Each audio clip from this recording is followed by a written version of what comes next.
안녕하세요. 저는 결혼 5년차 유부녀입니다. 저는 최근 믿기지 않을 정도로 황당한 일을 경험하게 돼서 이렇게 사연까지 보내게 됐습니다. 저는 지금까지 살면서 누구에게도 해끼치지 않고 상처 한번 주지 않으며 살아왔다고 자부해요. 그런데 사람이 살다 보니 제가 잘못하지 않아도 아기를 가지고 피해를 주려는 사람이 주변에 있더군요. 그것도 아주 가까운 곳에요. 저는 아들만 둘인 집에 맏며느리로 시집을 왔어요. 결혼 전에 친정 부모님께서는 저 같은 애가 어떻게 맏며느리 노릇을 하느냐고 걱정이 이만저만이 아니셨습니다. 부모님이 걱정하실 만해요. 저는 위로 쌍둥이 오빠가 있어요. 어려서부터 오빠들과 어울려 다니며 축구나 하고 오락실이나 다닐 줄 알았지. 공부나 다른 데에는 일절 취미가 없었어요. 그런 제가 시집을 가는 것도 신기한데 맏며느리라고 하니 오빠들도 웃긴가 보더라고요. 설거지도 한번 안 해본 게 무슨 시집을 간다고. 아, 너 그래서 남편 밥이나 제대로 차려줄 수 있겠냐? 밥은 무슨 자기 방 청소도 제대로 못하는 앤데 너 도대체 이 서방을 어떻게 꼬신 거냐? 이 서방이 네 방 생긴 꼴 보면 당장 도망갈걸? 오빠들 앞가림이나 잘해. 동생 결혼할 때까지 장가도 못 갔으면서 큰 소리는? 네 오빠들이 막내가 시집 간다니까 아쉬워서 그러는 거니까 이해해. 어릴 때부터 한 번도 떨어져 본 적 없는 오빠들이다 보니 다른 남매들보다 각별하기는 했어요. 서른도 안 된 나이에 시집을 간다고 하니 걱정이 이만저만이 아니었습니다. 저 같은 왈가닥이 시부모님께 실수 안 하고 잘할 수 있겠냐고 매일 잔소리도 했고 남편과도 싸우지 말고 사이좋게 지내라는 상투적인 말도 결혼식 전까지 매일 했어요. 사실 저도 걱정이 되긴 했어요. 시부모님 두 분 다 교직에 계셨던 분들이라 남편 어릴 때부터 엄하셨다고 듣기는 했거든요. 더군다나 주변에 결혼한 언니들 보면 다들 시댁에 시자만 나와도 손사래를 치고 학을 떼니 저도 제가 잘할 수 있을까 싶었습니다. 하지만 우려했던 것과는 달리 저의 결혼 생활은 꽃길이었습니다. 시부모님은 굉장히 좋은 분들이었어요. 사실 시부모님을 결혼하고 처음 뵌 건 아니에요. 저는 남편이랑 대학 때부터 친구 사이라 알고 지낸 지는 꽤 됐거든요. 대학 때도 제가 워낙 남자애들이랑 잘 어울려 다녀서 남편네 집에도 몇 번 놀러와 밥도 얻어먹고 돌아간 적이 있어요. 그때 시부모님을 뵌 적이 있습니다. 오래되긴 했지만 그때도 참 좋은 분들이라는 인상이 있었는데 가족이 되고 보니 더 좋았어요. 시부모님도 저를 며느리라기보다 남편 친구처럼 대해주세요. 처음엔 너무 잘해주셔서 제가 불편하신가 했는데 지내다 보니 원래 몸에 배려가 배인 분들이더라고요. 며느리인 저를 얼마나 배려해 주시는지 저는 시댁에 가서도 간단한 설거지 한번 해본 적이 없어요. 제가 설거지라도 하려고 주방에 들어가면 시어머니는 하지 말라고 불이 나게 달려오셨습니다. 며느리도 엄연히 우리 집에 온 손님인데 설거지 시키면 안 되지. 나는 며느리한테 절대 일 안 시키니까 아예 할 생각하지 마라. 처음엔 시어머니 말씀이 진담인지 그냥 하시는 말씀인지 구분이 안 돼서 매번 갈 때마다 시어머니와 실랑이를 벌였습니다. 시어머니는 아무것도 하지 말아라. 저는 제가 하겠다. 항상 시끄러웠죠. 그러다 보니 결국엔 남편이나 시아버지가 설거지하는 일도 있었어요. 시어머니가 음식하느라 바쁠 때도 행여나 제가 설거지라도 할까봐 남편이나 시아버지에게 시키셨거든요. 그제야 시어머니는 저를 배려해 주신다는 걸 알았습니다. 시어머니가 저를 귀하게 여겨주시니 저도 저절로 시어머니에게 잘하게 됐어요. 시댁에 가면 몸도 마음도 편하니 오라고 안 하셔도 알아서 제가 자주 가게 됐어요. 그러던 어느 날이었습니다. 평화롭기만 했던 저희 시댁에 문제가 생겼어요.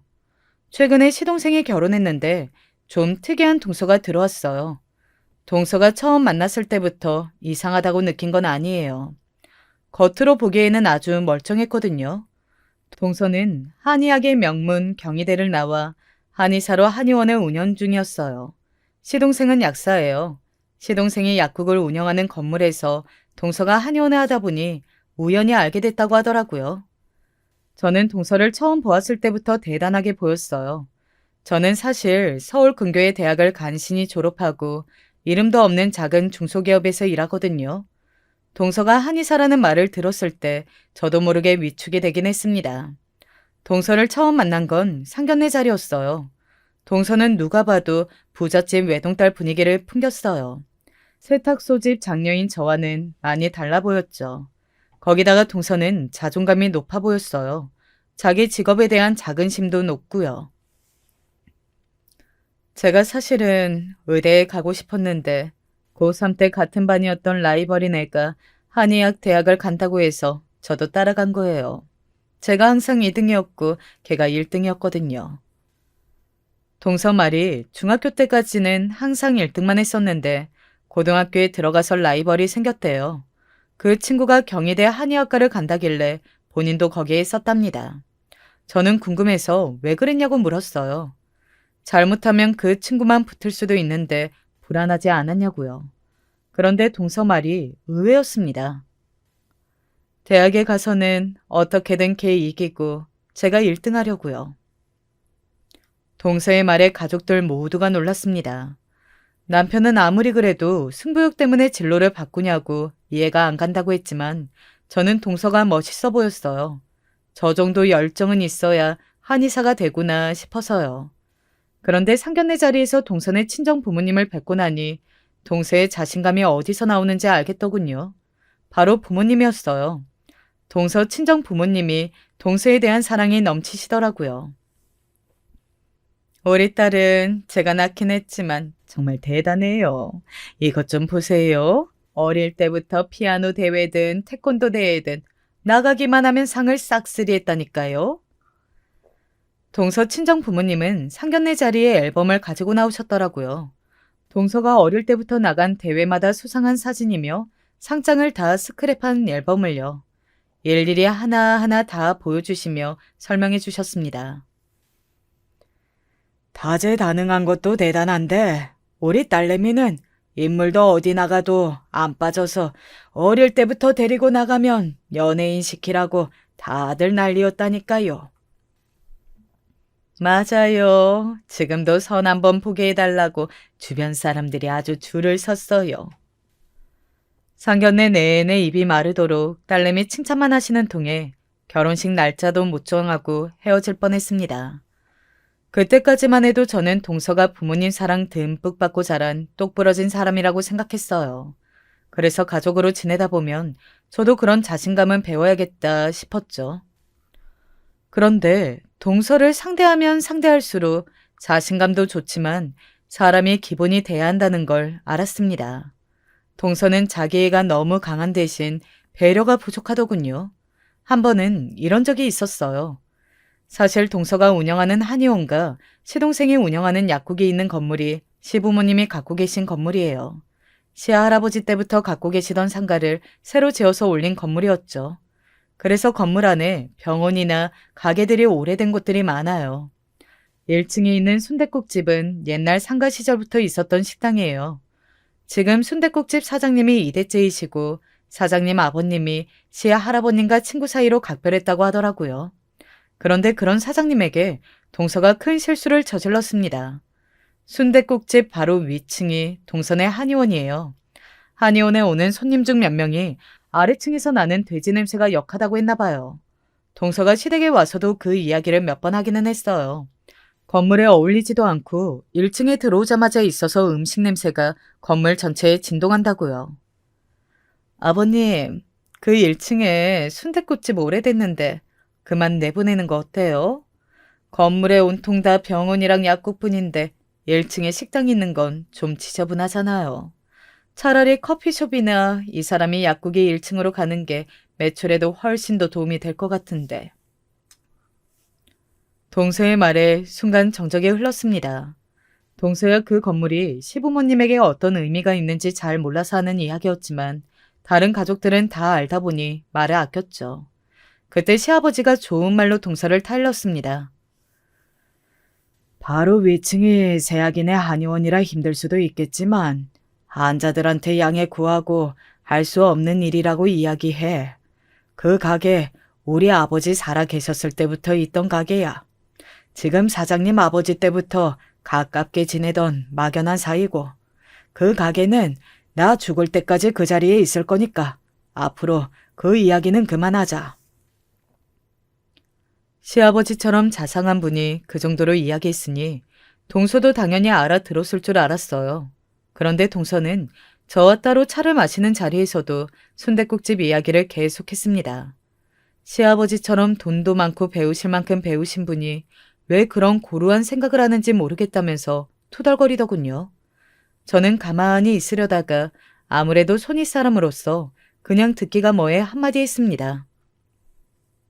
동서 말도 무슨 소리인지는 아는데 아버님이 그런 생각 없다고 하시잖아. 그럼 끝난 거지. 뭘 그렇게 투덜거려. 괜히 어머니라도 들으시면 큰일이니까 그만 이야기해. 저는 동서가 걱정돼서 한 이야기인데 동서는 제 말을 듣자마자 인상이 확 변하더군요. 그러더니 저에게 이상한 질문을 했어요. 형님은 이 집 며느리로서 할 도리가 뭐라고 생각하세요? 저는 뜬금없이 무슨 소리냐고 며느리로서 시부모님께 잘하고 가정 잘 꾸려나가면 되는 거 아니냐고 했습니다. 그러자 동서가 제 말에 콧방귀를 피식 뀌더군요. 도대체 어느 시대 때 말씀을 하세요? 지금은 세상이 변했어요. 건물주라고 다 같은 건물주가 아니라고요. 건물 하나 있는 거 잘 만들어서 더 크게 만들 생각을 해야죠. 시부모님 재산이면 앞으로 우리가 지켜야 할 재산인 거잖아요. 그럼 그 재산 더 크게 부풀려야죠. 그럼 구질구질한 순댓국집이 떡하니 버티고 있으면 건물 가치만 떨어진다고요. 동서 혼자 얼마나 열성적으로 떠드는지 제가 끼어들 틈이 없더군요. 저는 대충 얼버무리고 자리를 벗어났어요. 그리고 속으로만 생각했습니다. 동서가 보통이 아니구나 하고요. 그런데 얼마 뒤 우려하던 일이 벌어졌습니다. 동서가 사고를 제대로 쳤어요. 동서가 1층 순댓국집 사장님이랑 한바탕 했다더군요.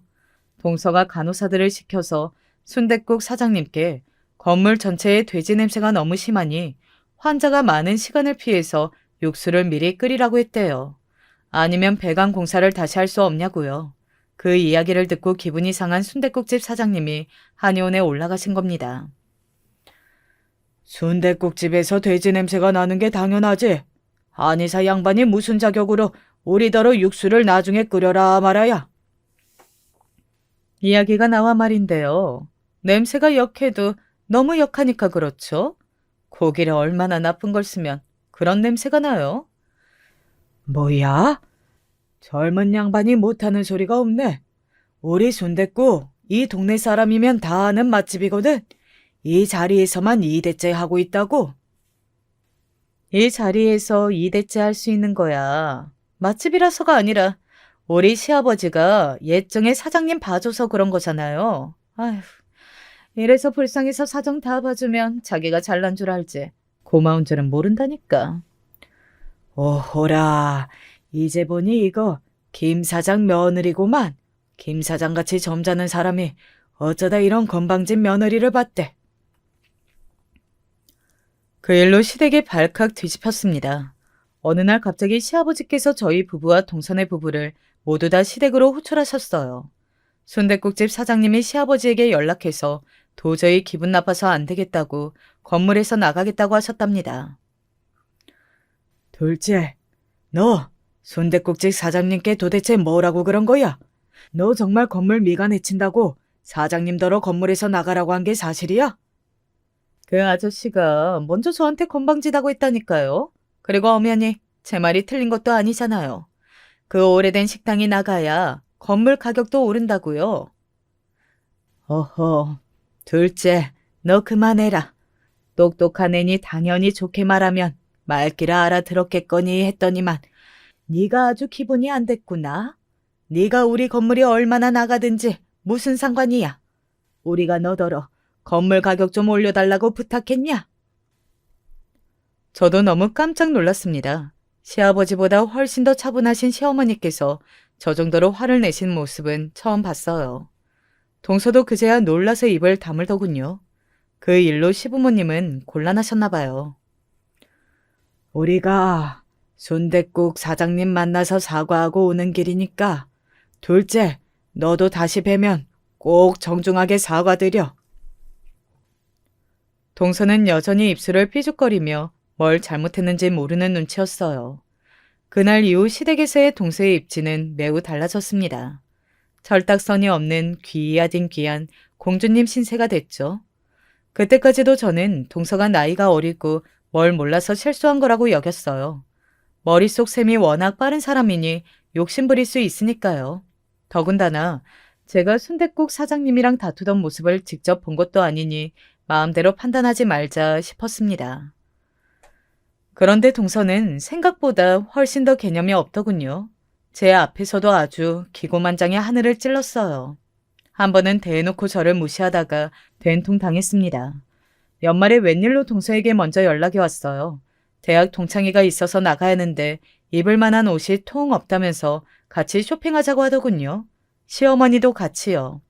저는 지난번 순댓국집 사장님과의 일도 있으니 동서가 시어머니와 분위기를 풀어보려고 하나 보다 싶어서 그러겠다고 했습니다. 시어머니도 그때 일이 신경 쓰여서 분명 나오실 거라 생각했거든요. 시어머니 성격상 가족들끼리 얼굴 붉히고 오래 있어봐야 좋지 않다고 생각하실 게 뻔하니까요.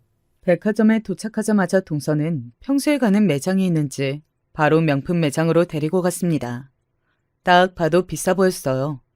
동서가 몇 벌 입어보는 동안 슬쩍 가격표를 봤는데 비싸긴 비싸더군요. 사실 깜짝 놀랐습니다. 제 한 달 월급으로는 한 벌이나 간신히 사겠더라고요. 그런데 그때 동서가 저와 시어머니에게 필요한 게 있으면 고르라고 했어요. 크리스마스 선물로 사주겠다고요. 저는 괜찮다고 했습니다. 결혼한 지 얼마 되지도 않았는데 동서에게 비싼 옷을 선물 받는 건 아무래도 부담돼서요. 제 말에 동서가 제 어깨를 툭 치더니 촐싹맞게 웃더군요. 그러면서 제 귀에 대고 한다는 소리가 어이없었어요. 형님이 언제 명품 옷 사보겠어요. 자존심 부리지 마시고 그냥 제가 사드린다고 할 때 사세요. 저는 제 귀로 듣고도 믿기지 않았습니다. 정말 저에게 한 소리가 맞나 싶어서요. 어안이 벙벙한 얼굴로 동서를 쏘아보는데도 동서는 전혀 눈치 못 채더군요. 나는 됐으니까 동서 옷이나 빨리 골라. 어머니 힘들어하시는 거 동서 눈에는 안 보여? 동서는 도대체 동창회를 나가는 건지 패션쇼를 하려는 건지 2시간이 넘게 같은 층만 몇 바퀴를 돌았어요. 옷도 몇십 벌이나 입어보고요. 저야 그렇다 치지만 시어머니는 굉장히 지쳐 보이셨습니다. 저는 동서에게 눈치를 주며 아직 못 골랐으면 우선 커피라도 한 잔 마시고 와서 다시 보자고 했습니다. 시어머니는 화장실에 가시고 저와 동서는 먼저 커피숍에 들어가 있었어요. 동서는 조금 전 매장에서 제가 찍어준 사진을 보면서 연신 옷을 고르고 있었습니다. 저는 뭘 그렇게 고민하냐고 동창회에 첫사랑이라도 오느냐고 농담조로 말했습니다. 그러자 동서 말이 학과 특성상 다들 잘 나가나 한의사다 보니 한껏 멋을 내고 온대요. 동창회라고 모여서 다들 자기들 잘난 척만 하는데 그 사이에서 절대 꿀리기 싫거든요. 학교 다닐 때는 다 나보다 공부도 못하던 것들인데 시집 좀 잘 갔다고 무지 잘난 척이에요. 안 그래도 최근에 제가 결혼해서 엄청들 궁금해할 거예요. 제가 어떤 집안에 시집 갔는지, 어디 아파트 몇 평에 사는지. 형님 동창들은 안 그래요? 저는 동창회를 잘 나가지도 않지만 친구들을 만나도 서로 어떻게 사는지, 뭘 하는지도 잘 안 물어본다고 했습니다. 그러자 동서가 또 선을 넘더군요. 형님 나온 대학이 경기도 어디라고 했죠? 하긴 지잡대라는 게 원래 그렇죠 뭐. 다들 이름도 없는 대학 나와서 취직이라도 하고 결혼이라도 했으면 나름 성공인 거죠 뭐. 순간 저도 모르게 화르르 얼굴이 달아올랐습니다.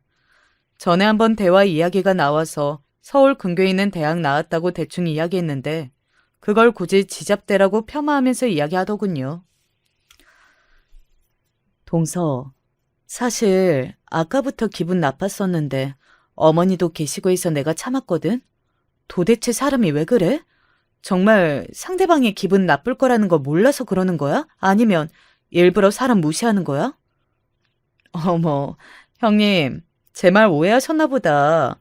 형님이야 지잡대 나왔어도 강남 건물주 시댁에다가 아주버님도 대기업은 아니어도 회사에서 인정받고 임원급으로 승진하셨잖아요.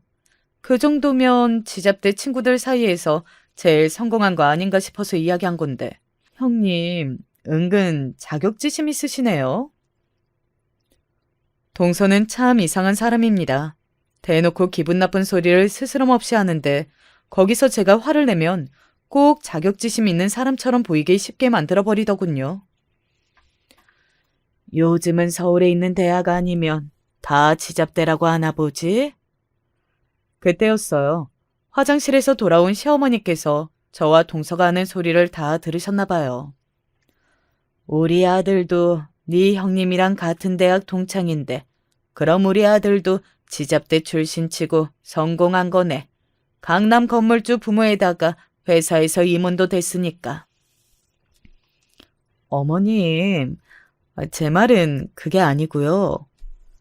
동서를 뚫어지게 쳐다보시면서 차분히 이야기하시는 시어머니의 모습에 동서가 젖잔히 당황했는지 웬일로 말을 다 더듬더군요.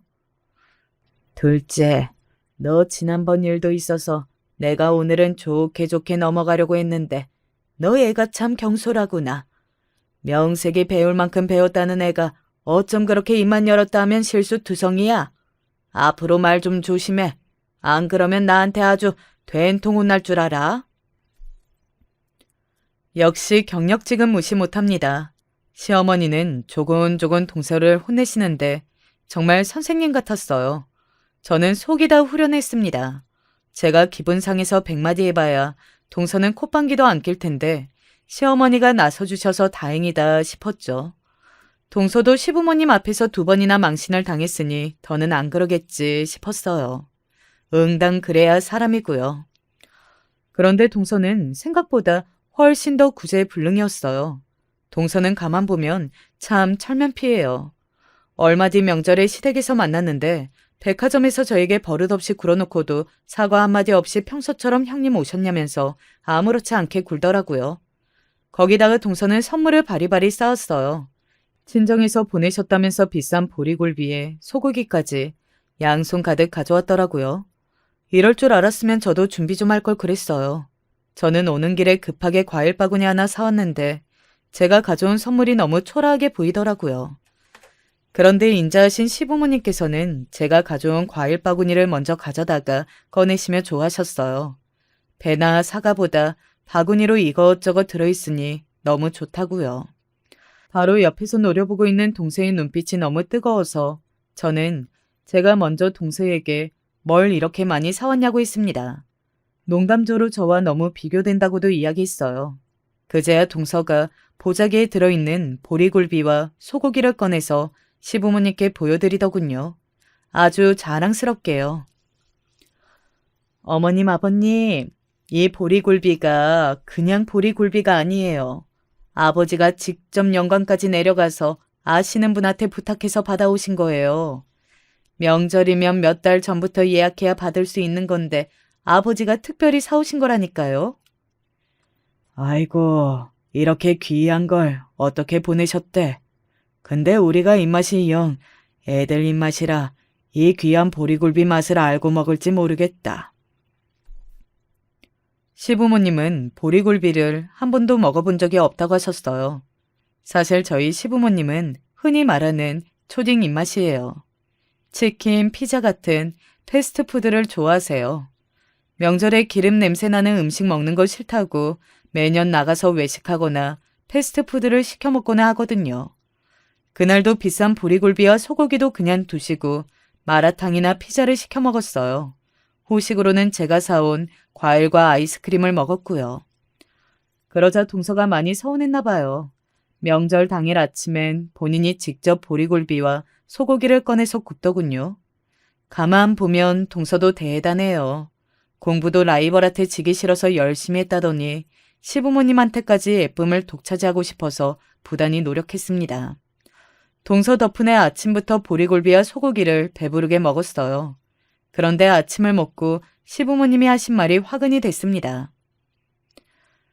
아침부터 너무 기름진 걸 많이 먹었나 소화가 안 되는 게 나랑은 영 안 맞네. 우리가 원래 아침에는 항상 간단하게 과일이나 샐러드만 먹어 버릇해서 그런지 배가 너무 부르다. 이거 남는 거는 너희가 잘 나눠서 가지고 가라. 시부모님은 너무 맛있게 잘 먹었지만 당신들 취향이 아니라면서 남은 거는 저와 동서에게 나눠 가라고 하셨어요. 양이 너무 많으니 식구들끼리 나눠 먹자고요. 그런데 그때 갑자기 동서가 자리에서 벌떡 일어났습니다. 어머니, 아버님, 정말 너무하세요. 친정에서 일부러 시부모님 가져다 드리라고 힘들게 구하신 건데 그걸 다 남기시고 형님한테 나눠주시면 어떡해요? 형님이 사온 과일은 벌써 다 드셨으면서 일부러 이러시는 거죠? 제가 아주버님한테 지잡대 나왔다고 그래서요. 동서는 혼자서 분에 못 이겨서 눈까지 시뻘개져서는 따지듯 굴었습니다. 시부모님은 많이 당황하신 눈치였어요. 저와 남편도 마찬가지였습니다. 예, 둘째야, 무슨 그런 소리를 해. 우리가 서운하게 있으면 미안하다. 그런데 우리가 일부러 그런 건 절대 아니야. 그렇다고 너도 시부모님 앞에서 그렇게 떼부리는 어린애처럼 소리 지르면 안 되지. 어머님이야말로 거짓말하지 마세요. 누가 봐도 저딴 싸구려 과일 바구니보다는 제가 가져온 보리굴비랑 소고기가 더 좋은 건데 일부러 형님 것만 좋다고 하시는 거잖아요. 동서, 왜 이래? 가족끼리 뭐든지 나눠 먹으면 되는 거지. 왜 이렇게 유치하게 굴어? 내가 보리굴비 가져가는 거 싫으면 안 가져갈 테니까 그만 좀 해. 이제 보니 동서는 공부만 열심히 했지 정신 연령은 매우 낮은 것 같더군요. 이야기하다 보니 꼭 어린애랑 이야기하는 것 같았어요. 그런데 잠시 뒤 놀라운 일이 벌어졌습니다. 점심때쯤 친정에 가려고 짐을 싸고 있는데 동서의 친정 부모님이 시댁에 찾아오셨더라고요. 명부는 우연히 지나가다가 생각이 나서 들렸다고 하시는데 누가 봐도 핑계였어요. 어느새 동서가 친정에 연락해서 이런저런 하소연을 했나 봐요. 동서 친정 부모님이 전에 있었던 순댓국집 사장님 일부터 오늘 아침 보리굴비까지 다 알고 계시더라고요. 우리 딸애가 너무 곱게만 자라서 마음이 많이 약해요. 아침부터 펑펑 울면서 전화가 왔더라고요. 시부모님이 형님만 좋아하고 본인을 미워하는 것 같다고. 사돈이 절대 며느리들끼리 차별하고 그럴 리야 없으시겠지만 애가 아직 어려서 그러는 거니 사돈 어른께서 넓은 마음으로 예쁘게 좀 봐주세요. 순간 시부모님 얼굴이 붉게 달아올랐습니다. 누가 보면 시부모님이 동서를 괴롭히기라도 한 것처럼 동서 부모님은 유난하게 굴으셨어요. 시아버지는 사돈이 명절에 집까지 오셨으니 그냥 보낼 수 없다면서 차를 내오셨어요. 그리고 괜한 일에 신경 쓰게 해드려서 죄송하다고 하셨습니다. 그때까지 가만히 계시던 시어머니가 나서셨습니다. 사돈, 자식이야 평생 어린아이 같아 보이는 게 당연하지만 우리 둘째 30 다 됐어요. 그럼 성인이고 본인 이름으로 한의원까지 운영할 정도로 의젓한데 더는 어린애가 아니죠. 제가 오래 보지는 않았지만 지금까지 본 바로는 형제 없이 혼자라 그런 건지 욕심도 많고 혼자 뭐든 독차지해야 속이 편한 것 같더군요. 이래서는 다른 사람들하고 잘 지내기 어려워요. 시어머니는 역시나 차분하게 이야기했습니다. 순간 동서는 눈을 동그랗게 뜨고 시어머니를 쏘아보았어요. 그때였습니다. 손을 부르르 떨고 있던 동서 친정엄마가 언성을 높였어요. 어머, 안사돈 말 되게 이상하게 하시네요. 젊어서 선생이셨다더니 사돈이 무슨 우리 딸 담임인 줄 아세요? 우리 애가 나가서 사회생활을 얼마나 잘하는데 그런 소리를 해요? 여보, 그만해. 사돈, 죄송합니다. 오늘은 저희가 우선 돌아가고 다음에 다시 뵙기로 해요. 양가 아버지들은 급하게 어머니들을 말렸습니다. 이러다가 자식 문제가 큰 싸움으로 번질 것 같아서요. 동서 친정 부모님은 곧장 동서와 시동생을 데리고 친정으로 갔습니다. 그날 이후로 동서의 철없는 행동이 나아지겠지 싶었는데 전혀 아니었습니다. 오히려 더 심해졌다면 더 심해졌어요. 자꾸 유치하게 저와 비교하면서 시어머니에게 저와 자신을 차별한다는 소리를 툭하면 했어요. 같이 있다가 시어머니께서 저에게 밥그릇이라도 먼저 주는 날엔 이거 보라고 하지를 않나 제 앞에 고기 반찬이라도 가깝게 있으면 아주 난리가 났습니다. 저까지도 민망하게요. 한 번은 시어머니께서 저에게 심부름을 하나 시키셨어요. 시부모님 건물에 한 세입자가 들어와서 계약서를 써야 하는데 마침 그날 시부모님 두 분이 여행을 가셔서 저에게 시부모님 건물에 있는 부동산의 도장 먼저 가져다 주라고 하시더라고요. 여행 갔다 와서 확인하신다고요. 저는 별일 아니니 제가 먼저 부동산의 도장을 가져다 줬습니다. 그런데 부동산에 들렸다가 나오는데 동서를 만난 거예요. 상황 이야기를 했더니 동서는 표정이 확 변하더니 기분 나빠 있어요. 이래서 제가 시어머니가 형님이랑 나랑 차별한다는 거예요. 뻔히 제가 형님보다 더 똑똑하고 부동산이랑 같은 건물에 있는데도 이런 일은 형님한테만 시키시잖아요. 아직 저를 못 믿어 하신다니까요. 동서는 어머님이 하신 말씀이 있었어? 동서는 다 좋은데 말 좀 가려서 하라니까. 동서는 일하고 나는 오늘 쉬니까 나한테 이야기하신 거겠지. 원래 사랑받는 쪽은 모르는 거예요. 차별받는 쪽은 느낌으로 다 안다고요. 암튼 나중에 재산 나눠주실 때도 이렇게 차별하시면 저 절대 가만 안 있을 거예요. 동서 진짜 웃긴다. 시부모님이 언제 우리한테 재산 주신다고 그랬어? 설마 이 건물 노리고 그러는 거면 진짜 소름이다. 역시 있는 사람들이 더하네. 더해. 형님이야말로 착한 척 그만하세요. 형님도 시부모님이 재산이라도 있으니까 잘하시는 거면서? 동서는 정말 말이 안 통하는 사람이에요. 더 말해봐야 뭐 하겠어요. 동서는 항상 자기 멋대로 생각하는걸요. 저는 동서가 마음대로 생각하든지 말든지 신경 쓰지 않았습니다. 그런 사소한 것까지 신경 쓰면서 살기엔 제가 너무 바빴거든요. 사실 저와 남편은 결혼한 지 꽤 됐는데 아직 아이가 없었어요. 둘 다 아이를 원해서 부단히 노력했는데 자연 임신이 잘 안 되더라고요. 저는 남편과 병원 다니면서 검사도 받고 시험관 시술 상담도 받았습니다. 그런 저희를 시부모님은 볼 때마다 걱정하셨어요. 시부모님은 너무 걱정하지 말라고 병원에서 아무 문제 없다고 했으니까 자연스럽게 생길 거라고 하셨죠. 그런데 그런 와중에 동서는 또 헛소리를 했어요. 요즘 세상에 애 하나 키우려면 부모의 조부모까지 뼈를 갈아 넣어야 하는데 뭘 그렇게 낳으려고 하세요? 우리 시부모님이 아들 낳으라고 닥달하는 것도 아닌데.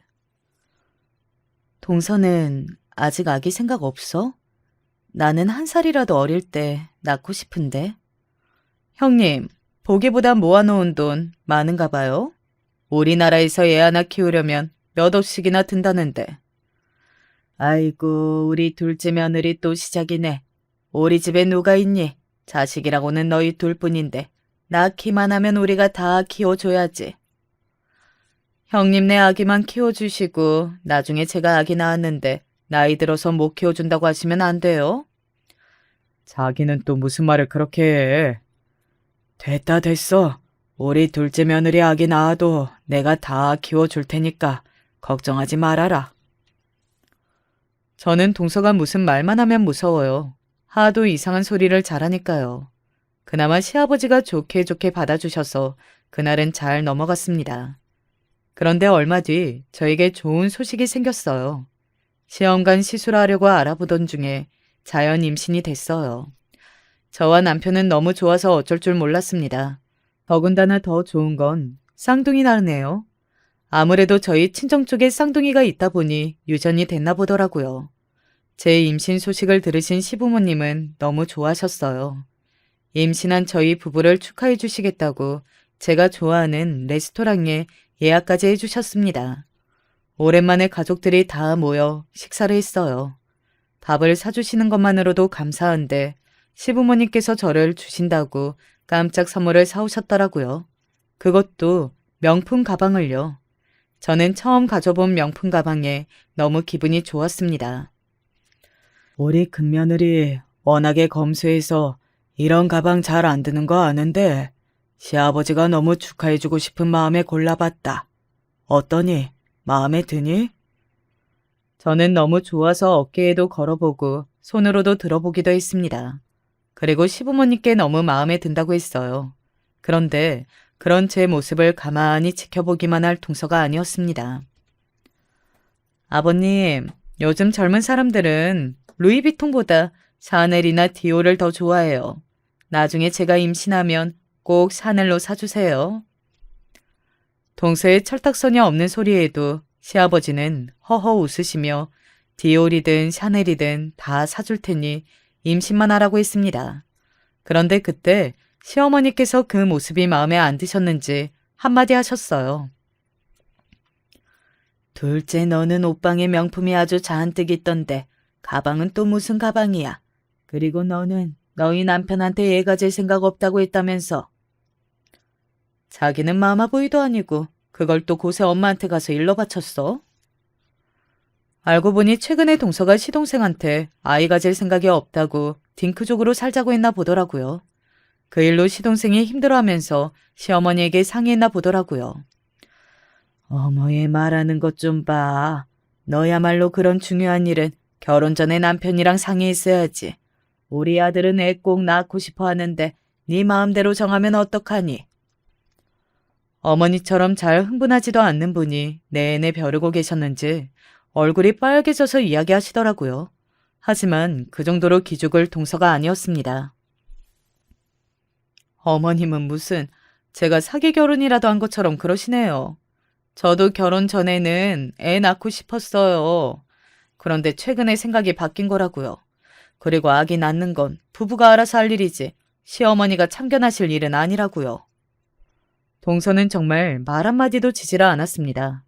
분위기가 점점 더 과열되자 남편이 나서서 말렸어요. 좋은 일로 만나는 건데 그만하라고요. 다행히 금방 일단락이 됐지만 시어머니는 분이 가시질 않으신 것 같았습니다. 그 이후에도 그런 일은 자주 있었어요. 동서는 어른들 무서운지 모르고 본인 할 말만 했습니다. 그럴 때마다 시어머니는 참지 않으셨지만 시아버지는 MZ 며느리니까 우리가 이해한다고 하셨어요. 마음에 안 들어도 아들이랑 사는 며느리인데 어쩌겠냐고요. 그 이후에도 동서가 시부모님 앞에서 이런저런 실수를 종종 했나 봐요. 하지만 저는 신경 쓸 여유가 없었습니다. 제가 쌍둥이를 낳고 너무 정신이 없었어요. 뱃속에 있을 때도 너무 힘들었는데 나오니까 정말 시간이 어떻게 가는지 모르겠더라고요. 남편이 육아휴직이라고 딱 3개월 같이 있어줬는데 남편이 출근하자마자 정말 너무 힘들어서 매일매일이 전쟁이었습니다. 친정 부모님께 도와달라고 하고 싶어도 세탁소를 운영하시다 보니까 도저히 저를 도와주러 오실 수가 없었어요. 그런 와중에 동서가 하루 우리 집에 놀러 왔습니다. 애 낳고 한 번도 못 와봤다면서 시동생의 아기들 침대를 주문했더라고요. 안 그래도 아침에 배달이 온다고 전날 연락이 왔었는데 제가 애들 보느라 정신이 없어서 깜빡했어요. 저는 씻지도 못하고 후줄근하게 하고 있었어요. 그래도 동서가 와줘서 다행이라고 생각했습니다. 저는 애들 보는데 정신이 없어서 침대 배달을 받을 정신도 없었거든요. 형님, 아무리 애 키우느라 정신이 없어도 그렇지. 오늘 배달 온다고 했는데 방은 좀 정리를 해두셨어야죠. 아휴, 이 좁은 데다가 도대체 침대를 어디다 놓겠다는 건지. 미안. 내가 진짜 밥도 못 먹고 씻지도 못해서 청소할 시간은 아예 없었어. 저와 남편도 결혼하고 몇 년 만에 쌍둥이가 생긴 거라 집에 아이 방이 아직 마땅히 없어요. 시동생이 침대를 주문했다고 해서 간신히 방을 비워두기는 했는데 청소를 못해서 지저분한 상태였죠. 동서는 아이들 방이 정리되어 있지를 않으니 침대가 바로 들어갈 수가 없다고 툴툴거리면서 대충 방을 정리해줬어요. 그래도 바쁜 동서가 여기까지 와줬으니 저는 고마워서 점심을 시켜줬습니다. 쌍둥이 키워보신 분들은 아시겠지만 갓난아기 때는 정말 아무것도 못해요. 배달을 시켜서 밥이 왔는데도 저는 애들 보느라 입에도 못 대고 있었어요. 꼭 하나가 응가를 하면 바로 또 하나가 응가하고 하나가 울면 또 하나가 따라 울거든요. 제가 정신없이 애를 보고 있는데 동서가 갑자기 밥 먹다 말고 벌떡 일어나더니 가보겠다고 하더군요. 저는 제가 너무 힘들어 보이니 불편할까봐 가는 줄 알았어요. 저는 애써 더 있다가 가라고 했습니다. 그런데 아니었어요. 동서는 우리 집이 너무 정신없고 더러워서 도저히 밥을 먹을 수가 없답니다. 아무리 애 키우는 게 힘들어도 그렇지.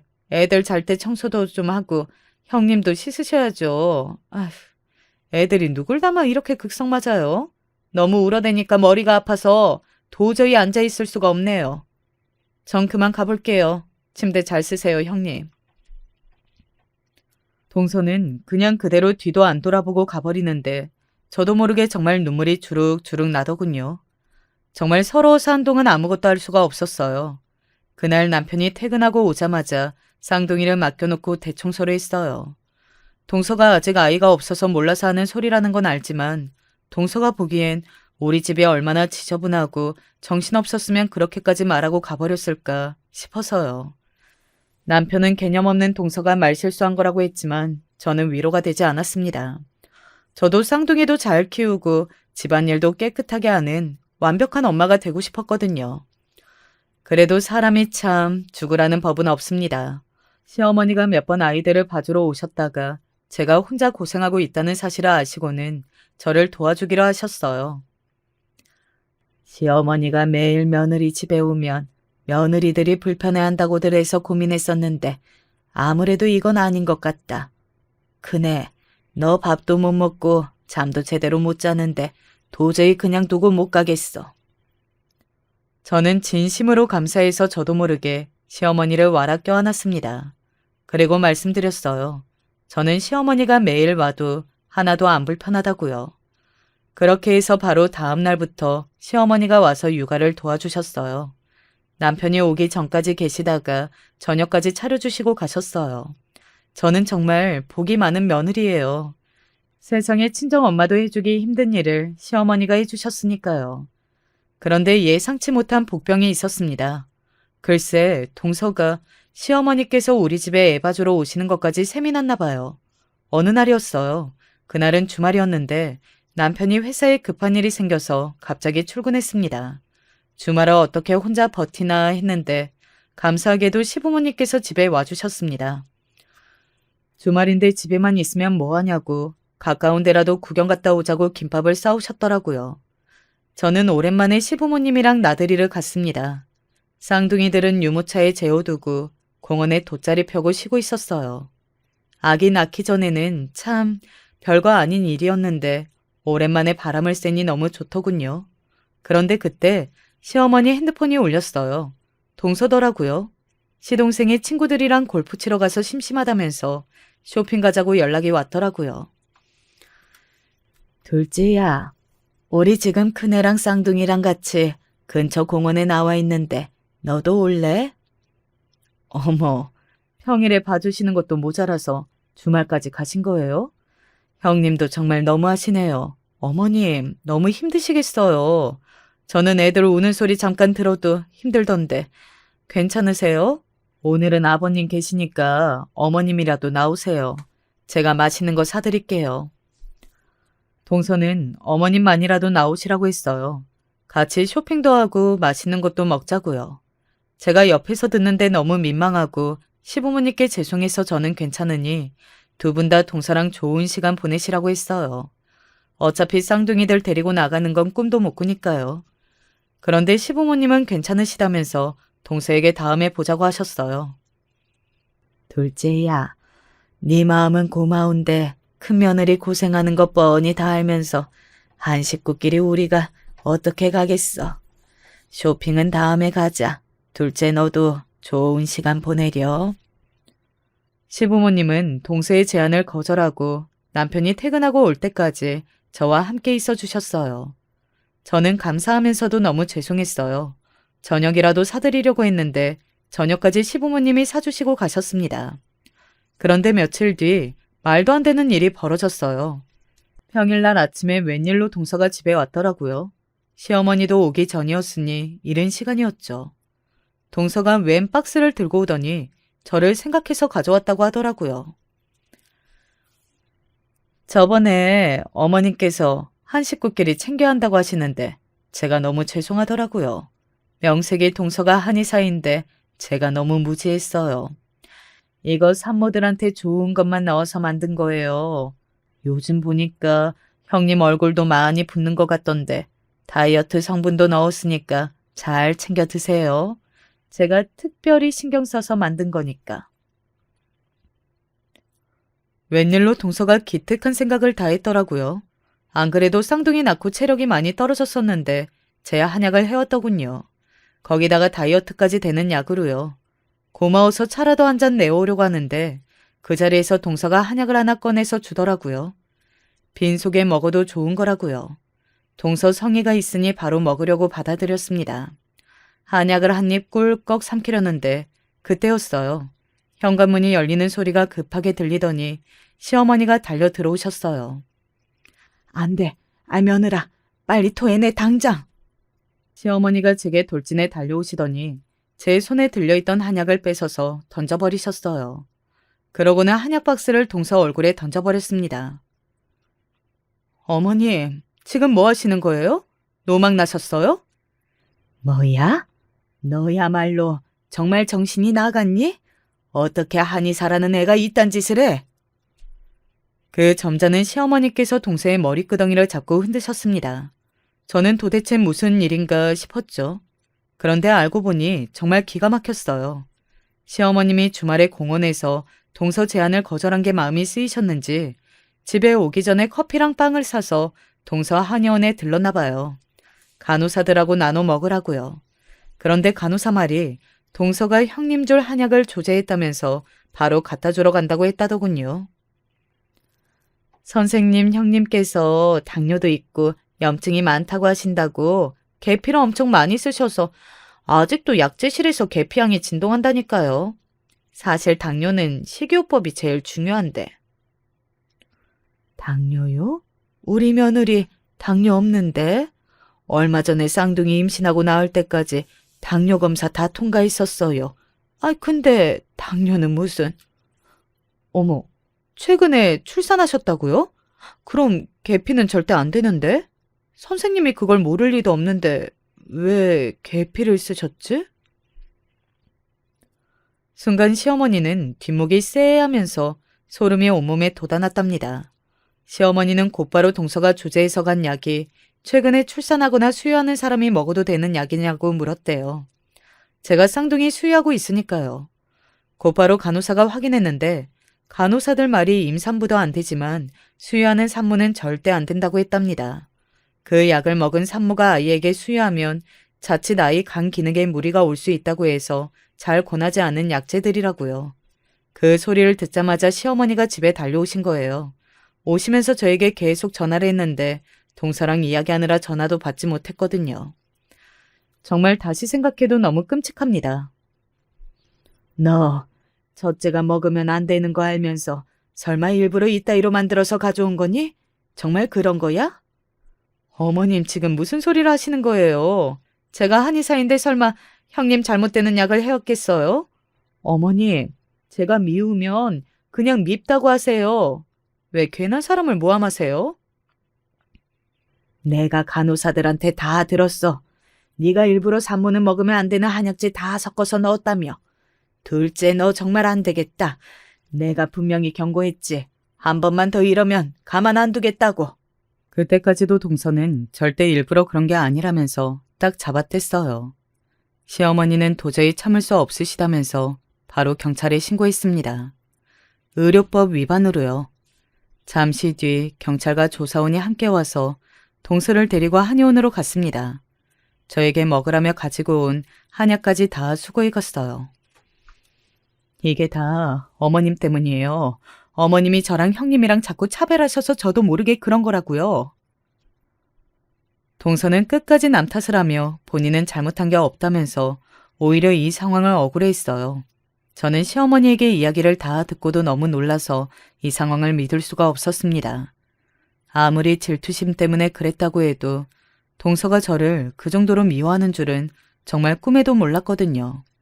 아무리 그래도 그렇지 어떻게 저 어린 것들이 먹을지도 모르는데 그런 짓을 할 수가 있었을까요? 저는 생각하면 생각할수록 괘씸해서 잠도 잘 수가 없었습니다. 그 일로 저희 시댁은 한바탕 난리가 났어요. 시부모님은 동서가 한 짓이 소름 돋을 정도로 무섭다면서 우리나라에서 제일 유명한 로펌의 일을 맡기셨어요. 동서가 저에게 저지른 일과 시동생과의 이혼 소송을 함께 진행했습니다. 시동생도 놀라긴 마찬가지였어요. 긴 결혼 생활은 아니었지만 본인이 지금까지 그런 여자와 살았다는 게 너무 소름 돋는다고 지금이라도 바로 헤어지고 싶다고 했습니다.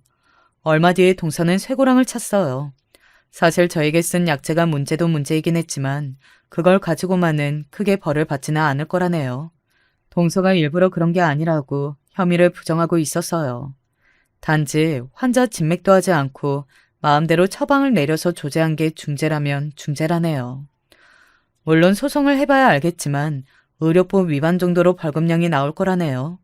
악마 같은 동서를 그 정도로 넘어가게 해줄 수는 없었습니다. 그런데 동서는 참 대단해요. 저 같으면 창피해서라도 바로 한의원도 그만두고 시동생하고도 이혼할 것 같은데 끝까지 버티더군요. 시부모님이 동서네 한의원을 내보내려고 했는데도 동서가 아직 계약 기간이 남았다면서 끝까지 버텼어요. 저도 가만히 있을 사람이 아니랍니다. 제 일을 알게 된 저희 쌍둥이 오빠들이 화가 나서 동서가 제게 저지른 일을 동서네 한의원 근처의 맘카페에 싹 소문냈어요. 동서는 하나만 알고 둘은 몰랐습니다. 입소문이 이렇게 무섭다는 걸요. 결국은 동서네 한의원은 한 달도 안 돼서 경영난으로 문을 닫았습니다. 가족에게도 위험한 한약을 먹인 한의사에게 누가 진료받고 싶겠어요. 동서는 근무하던 간호사들 월급도 안 주고 문을 닫아버려서 간호사들에게까지 소송에 걸렸다네요.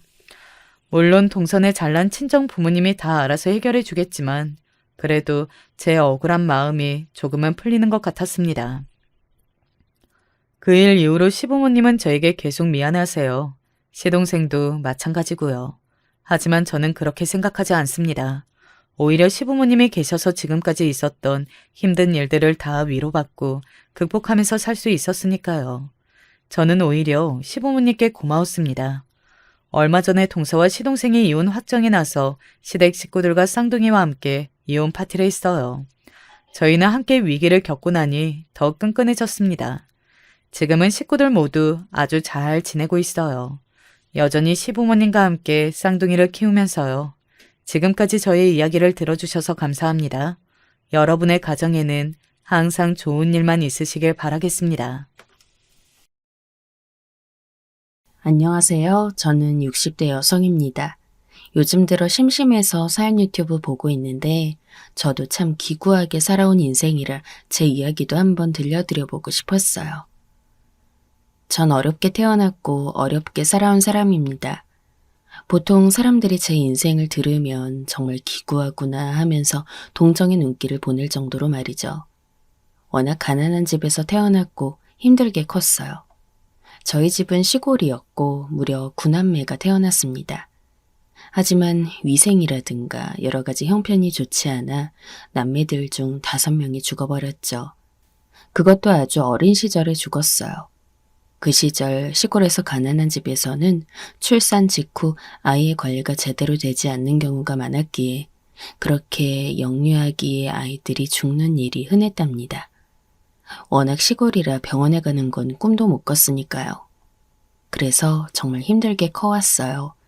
항상 부모님 일을 도와 밭에 나가 일을 해야 했고 학교는 다니긴 했지만 빠지는 날이 더 많았죠. 걸어서 2시간이 걸려야 간신히 등교가 가능했기 때문에 학교에 나가느니 집에서 일이나 하라고 부모님이 가지 못하게 하는 경우도 있었거든요.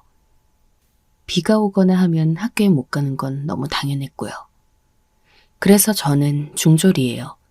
중학교까지만 보내달라고 부모님께 조를 수 있었거든요. 고등학교는 정말 꿈도 꾸지 못했어요. 다른 친구들은 그래도 같은 동네라도 고등학교까지는 가는 친구들이 있었는데 그런 친구들이 정말 부러웠어요. 하지만 저희 집 사정상 우리 4남매를 전부 학교에 보낸다는 건 말이 안 됐죠. 그래서 저희는 남동생들 둘만 학교에 진학했고 저희 나머지 2자매는 그냥 중학교까지만 갔어요. 그래도 그나마 글이라도 떼서 다행이긴 했죠.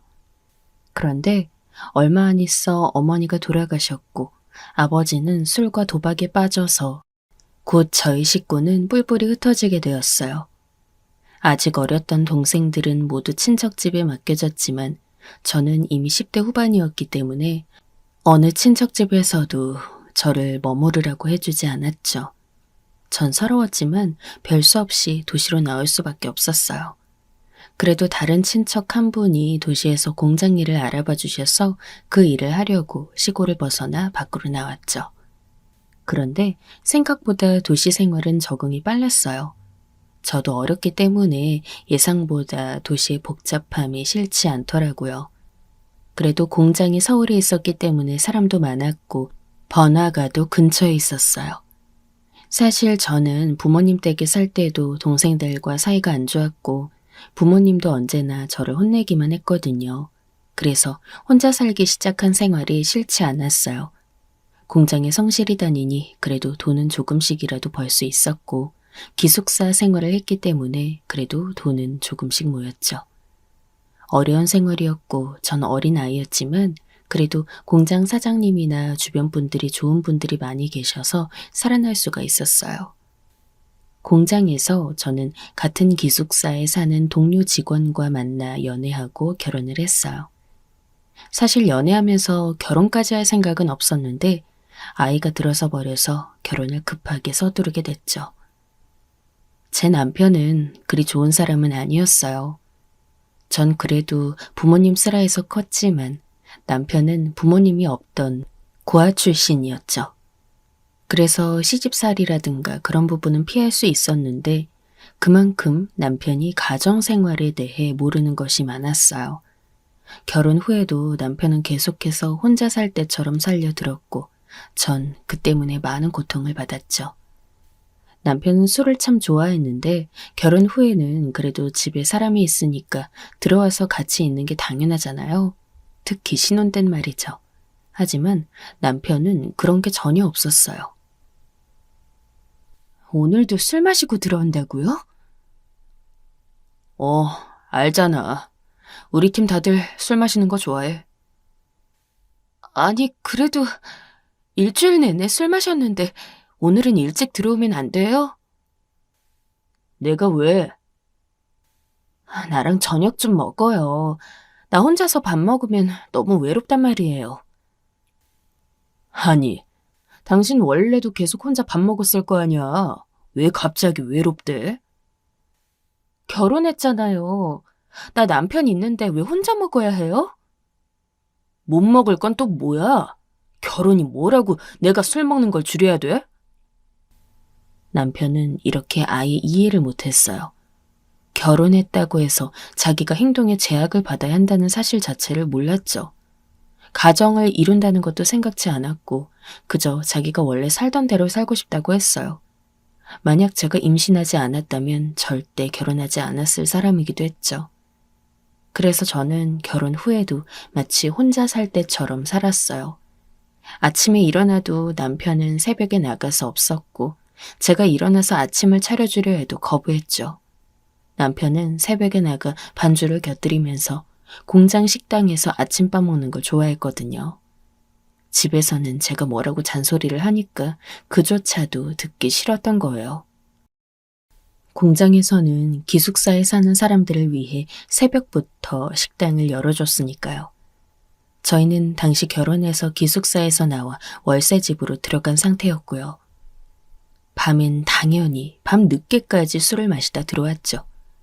지금 생각하면 이미 남편은 알코올 중독이 아니었나 싶어요. 아주 젊은 나이였는데도 말이죠. 술을 마시면 거의 필름이 끊어진 채로 밤거리를 헤매다가 들어오는 일도 잦았고 술을 줄이라는 말은 전혀 듣지도 않았어요. 그렇게 몇 달이 지난 다음 저는 저희 아들을 낳았는데 심지어 제가 아들 낳는 그 날에도 집에 들어오지 않았어요. 정말 원망스러웠죠. 내가 이러려고 결혼했나? 난 부모 복도 없고 남편 복도 없구나 싶었고요. 하지만 그래도 아이가 태어나니까 사라지더군요. 처음으로 아이를 출산하고 나니 마치 그 아이가 제게 주어진 유일한 존재 같았어요. 아이의 살이 곧 제 살인 것 같았고 아이의 목숨이 제 것보다 앞섰고요. 얼마나 아들의 존재가 감사했는지 몰라요. 아들을 보고 있으면 남편이 집에 들어오든 말든 상관하지 않았어요.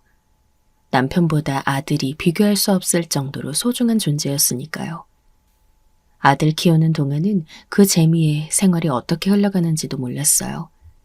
저는 공장을 그만두고 남편한테 생활비를 받아쓰기로 했죠.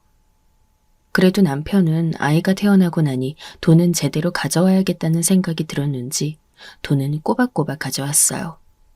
그래서 저는 집에서 머물면서 아이를 제대로 기를 수 있었죠. 아들은 무럭무럭 자라났어요. 남편은 여전히 술을 마시고 다녔지만 그 부분은 애초에 제가 포기했기 때문에 싸울 일도 없었죠. 그래도 아이가 태어나고 자라면서 남편은 간혹 일찍 들어와 아이를 데리고 놀기도 했어요. 조금이라도 가정이란 것에 대한 의미를 깨닫는 눈치였죠.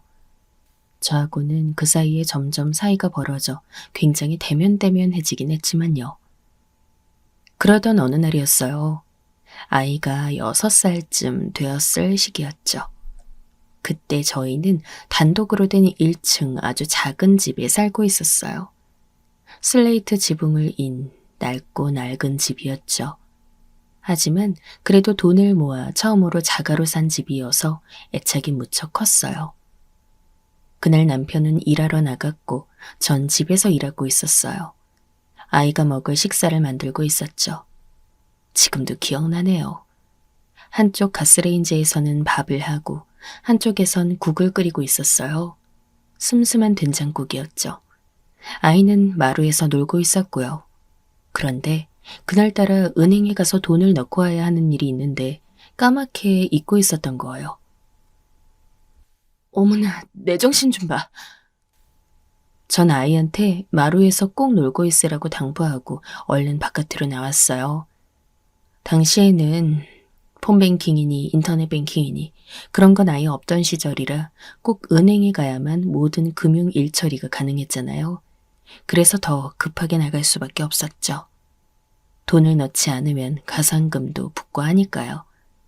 그래서 그렇게 급하게 나오느라 문단속하는 걸 잊고 나온 거예요. 아니, 사실 그 시절에는 대문도 막 열어놓고 다니던 시절이라 그렇게까지 문단속에 철저하지도 않았거든요. 그 낡은 집에 뭐 훔쳐갈 게 있다고 들어가겠어요? 돈 한 푼 없는데요. 그래서 저는 그냥 뛰쳐나와 은행으로 갔고 간신히 시간 내에 업무할 수 있었어요. 그러고 나서 집으로 돌아갔죠. 그런데 집에 도착하니까 아이 소리가 안 났어요. 전 집에 들어갔는데 여전히 가스레인지에서 국이 끓으면서 거의 타기 직전이라 연기가 나더군요. 전 급하게 불을 끄고 집을 여기저기 다녔지만 아이가 없었어요. 심장이 두근두근 뛰더군요. 누구나 자기 자식이 소중하잖아요. 그런데 잠시 나갔다 왔는데 아이가 없으니까 겨우 6살짜리 아이가 어딜 가겠어요. 전 급하게 동네로 뛰쳐나가 온 거리를 다니면서 아이 이름을 부르며 다녔지만 아이는 발견되지 않았죠. 아무리 목이 터져라 외쳐도 나타나지 않았어요. 정신 나간 채로 경찰서에 가서 아이가 없어졌다고 울면서 신고를 했죠. 제가 무슨 소리를 어떻게 했는지 저 자신도 기억 안 날 정도였어요. 남편의 공장에 전화해 또 아이가 없어졌다고 울었고 남편도 심각성을 깨달았는지 근무하다 말고 뛰어나왔죠. 우리는 저녁이 지나고 새벽이 밝도록 아이를 찾으며 다녔어요. 여기저기 안 가본 곳이 없죠. 그 동네는 산자락을 끼고 있는 산동네였기 때문에 수색도 골치 아팠어요. 우리 아들같이 작은 아이라면 어디에나 숨을 수 있었기 때문이었죠. 그렇게 아이를 잃어버린 채 사흘이 지났어요. 결국 경찰이 아이를 찾아냈죠. 아이는 산으로 이어지는 수로에 빠진 채 숨을 멈춘 상태였어요. 정말 믿어지지 않았죠. 내 목숨과도 같던 그 소중한 아이를 한순간에 날벼락처럼 잃어버렸다는 게 말이에요. 어떻게 이럴 수가 있어요. 제가 땅바닥에 주저앉아 우는 동안 경찰이 다가와 제 어깨를 두드려 주었죠. 위로의 의미였지만 저한테는 그조차 의미가 없었어요.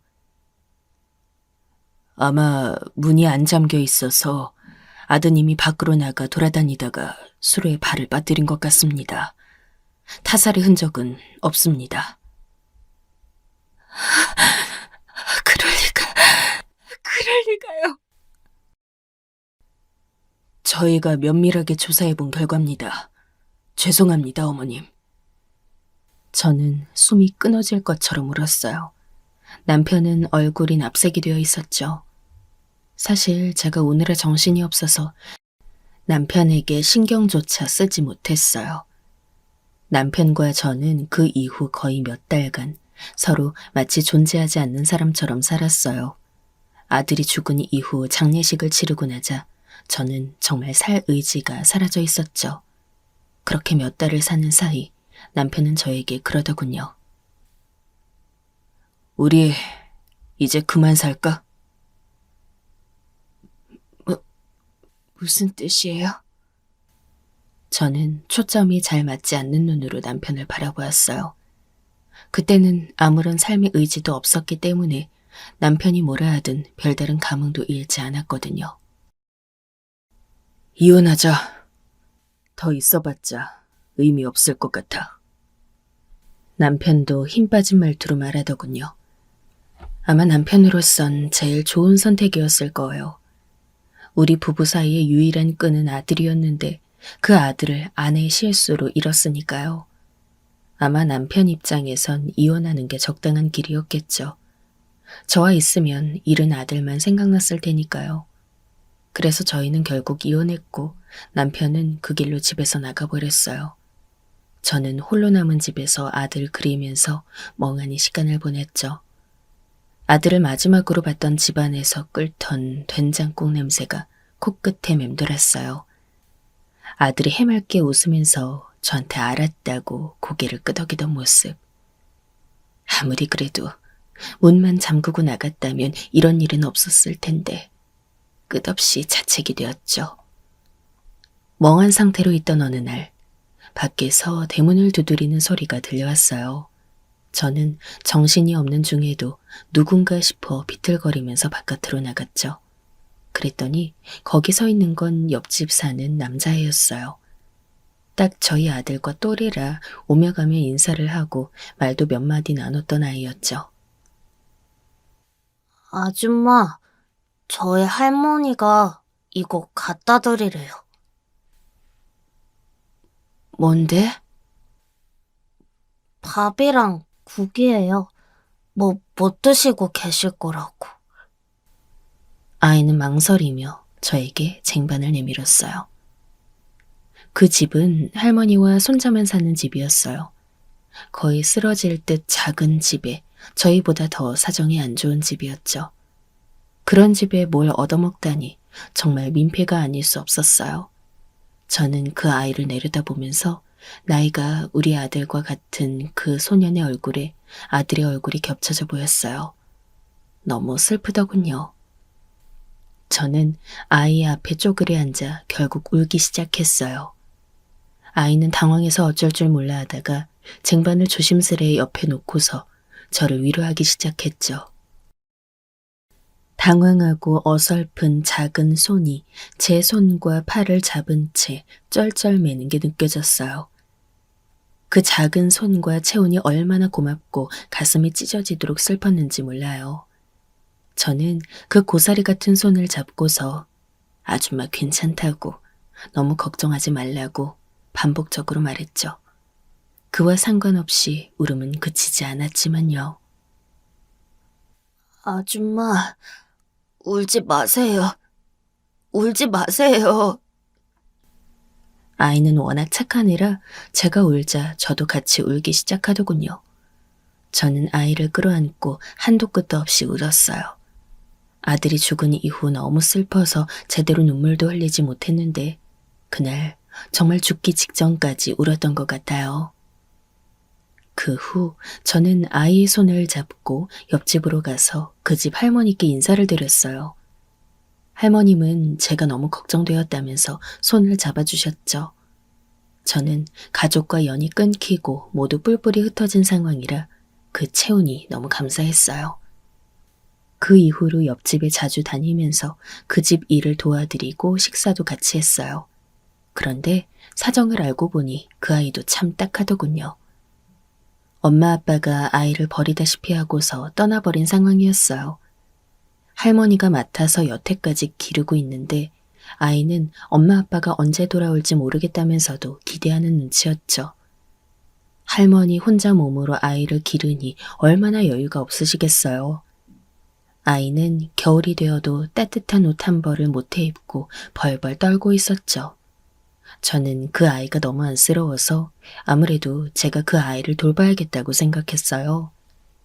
하지만 저도 그 당시 돈이 정말 없었거든요. 그동안 모은 돈도 많지 않았고 그저 가진 것은 작고 낡은 집 한 채 뿐이었으니까요. 그래서 저는 다시 일자리를 찾다가 식당 한 곳으로 나가게 되었어요. 돈을 벌어오면서 저는 아이를 데리고 옷가게에 가서 가장 먼저 겨울 옷을 사주었죠. 그때가 1월이라 정말 너무너무 추웠거든요. 자, 옷 한 벌 고르자. 그때는 패딩이 나오기 전이라 코트나 점퍼가 최대치였어요. 그래도 아이가 지금 입은 얇은 면티보다는 훨씬 따뜻할 거였죠. 아이는 조금 망설이는 얼굴로 머뭇거렸어요. 하지만 아줌마, 저희 할머니가 이런 거 받지 말라고 하셨어요. 그러지 말고 아줌마가 너 아들 같아서 사주려는 건데. 아이가 그렇게 말하는 것이 가슴 아프더군요. 저는 정말 제 아들이나 다름없어 사주려는 건데 말이죠. 예쁘고 도톰한 코트 하나를 골라 아이에게 입혀보았어요. 정말 예쁘게 잘 맞더군요. 아이는 영특하고 착하고 생긴 것도 잘생겼었어요. 그래서 저는 아이에게 이것저것 입혀보면서 옷 여러 벌을 사서 들고 같이 집으로 갔어요. 할머님은 저한테 왜 이런 걸 사주냐며 타박 아닌 타박을 하셨지만 저도 물러서지 않았어요. 저 할머님, 제가 아이 돌보게 해주세요. 엄마처럼은 못해도 그래도 잘 해줄게요. 이왕 그렇게 된 김에 아이 할머니께 말씀드렸죠. 할머님은 절 쳐다보더니 새끼 잃은 어미의 슬픔을 보셨는지 깊이 한숨을 쉬셨어요. 아휴, 그래요. 그럽시다. 우리가 너무 폐를 끼치게 되겠지만 그래도 좋다면 말이에요. 감사합니다. 절대 아니에요. 제가 원해서 하는 거니까요. 할머님은 웃으면서 제 손을 잡아주셨고 저는 제가 원하던 가족을 다시 얻은 듯한 기분이었어요. 하늘 저 어딘가로 떠나버린 제 어린 아들도 지켜봐 줄 거라 생각했죠. 그 이후 저는 꾸준히 아이를 돌보았어요. 후원하듯이 저는 식당에서 번 돈을 모아 몰래 할머님께 드리기도 했죠. 할머님은 제가 후원을 하는 거라고 이건 동정심에 드리는 게 아니라 아이가 잘 자라길 바라서 드리는 거라고 열심히 설득하듯 말씀드렸더니 그래도 한숨을 쉬며 돈을 받아주셨어요. 그 외에도 저는 아이에게 이것저것 사주기도 하며 돌보았죠. 식당에 나가서 일을 하기 때문에 엄마처럼 해주지 못했어요. 그냥 옆집 아줌마다운 거리를 유지하며 조금씩 도와줬을 뿐이에요. 그렇게 몇 년을 저는 하루같이 그 아이를 돕고 후원했어요. 비록 제 돈은 모으지 못했지만 아이가 조금씩 나아지는 형편의 길을 펴고 학교 다니는 것을 보는 게 큰 기쁨이었죠. 저는 그 애가 정말 행복해지길 바랐어요. 그런데 그 애는 가끔 제 손을 잡고 묻곤 했어요. 아줌마는 저한테 왜 잘해주세요? 아이는 겨우 10살 조금 넘은 시기였지만 어려운 상황 때문인지 무척 조숙했어요. 그 나이 때 남자아이들은 열심히 먹고 뛰어노는 것만 알 나이였지만 그 애는 아주 성숙하게 할머님이나 절 챙기기도 했죠. 저는 그 애의 손을 마주 잡고서 웃었어요. 네가 이해할까? 넌 이해할 수도 있겠다. 굳이 아이를 속이는 것보다는 제 마음을 솔직하게 말해주는 게 좋겠다는 생각도 들었죠. 저는 아이의 눈을 보면서 그 애가 제 마음을 오해하지 않기만을 바라며 말했어요. 아줌마는 너만한 아들이 있었어. 너 오며 가며 인사했던 거 기억나니? 너무 어릴 때라 아마 기억나진 않았을 거예요. 하지만 아이는 저를 보며 눈을 찌푸리더군요. 기억 나는 것 같아요. 그래, 너하고 가끔 만나서 놀기도 했잖니. 너하고 동갑이었어. 저는 아이 앞에 아예 주저앉았어요. 그 애가 죽었단다. 할머님한테 들었니? 이야기는? 네, 옆집 누가 죽었다는 건 들었어요. 그게 내 아들이었어. 다시 생각해도 가슴이 찢어지는 것 같았어요. 하지만 전 눈앞에 있는 아이가 놀랄까봐 제 감정을 드러내진 않았죠. 난 정말 슬펐단다. 그런데 너하고 너희 할머님이 아줌마 가엾다고 들여다봐 주신 거야. 그래서 너무 고마웠어. 아들의 얼굴이 그 애의 얼굴에 겹쳐 보였지만 거기까진 말하지 않았어요. 아이가 아들을 대신해 자기한테 잘해주는 거라고 생각할까봐 싫더라고요. 사실 그건 아니었어요.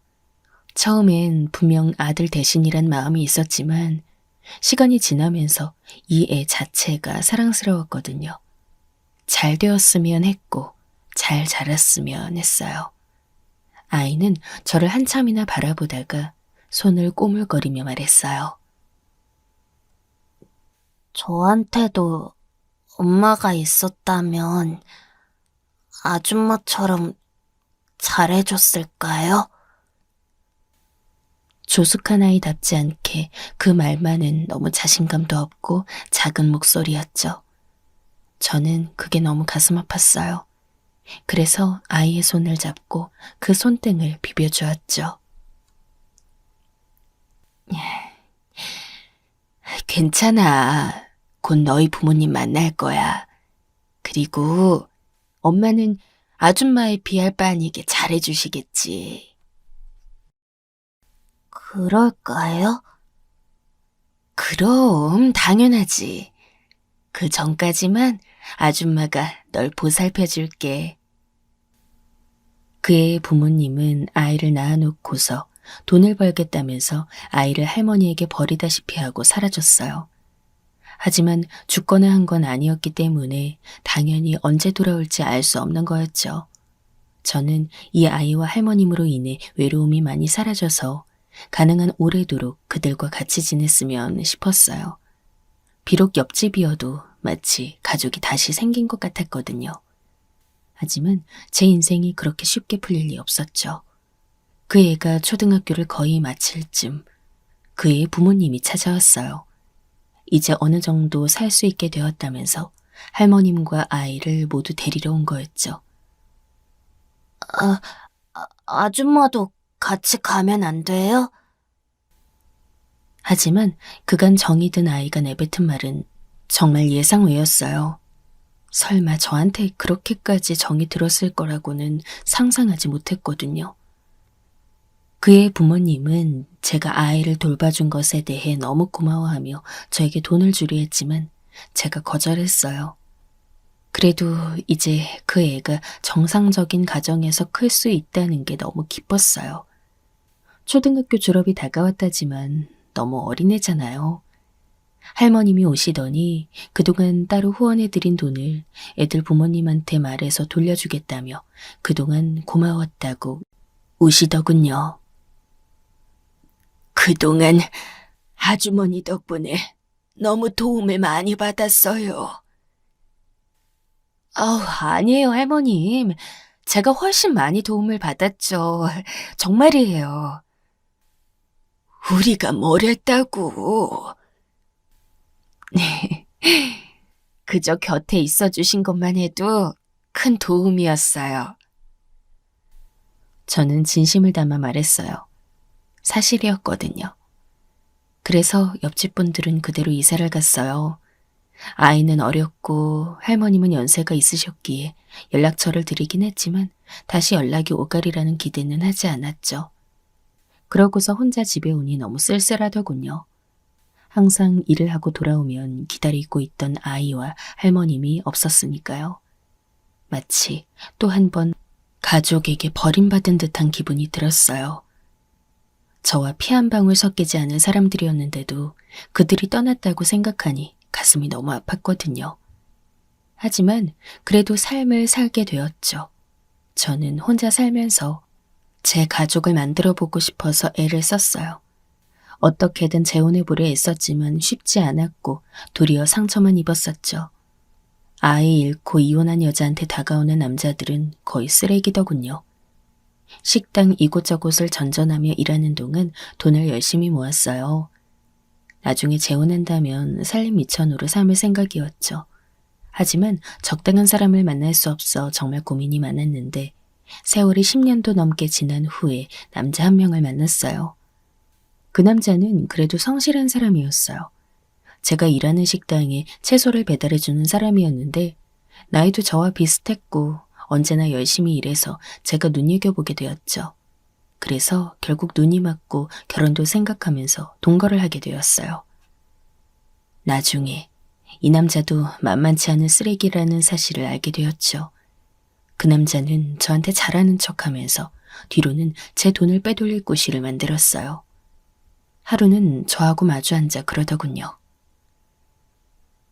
우리 결혼 계획 세워야 하지 않을까? 결혼이요? 가정 이루고 싶지 않아? 나야 좋죠. 갑작스러운 말이긴 했지만 그 남자 말대로 전 가정을 이루고 싶었기에 환영이었어요. 하지만 좀 이상하긴 했죠. 당신 얼마 전에 싫다고 했잖아요. 결혼도 싫고 아이도 낳기 싫다고. 그러긴 했는데 마음이 바뀌었어. 얼마 전에 친구가 아이 낳은 걸 보니까 부럽더라고. 아, 그래요? 뭔가 좀 미심쩍긴 했어요. 그때 우리는 이미 나이를 많이 먹어 있었고 사람 마음이 그렇게 쉽게 바뀌지 않다는 걸 알았거든요. 우리 그래서 말인데 돈 합쳐서 집 구하자. 당신 돈 얼마나 있어? 나요? 5천 정도 있어요. 전부 은행에 넣어놓았고요.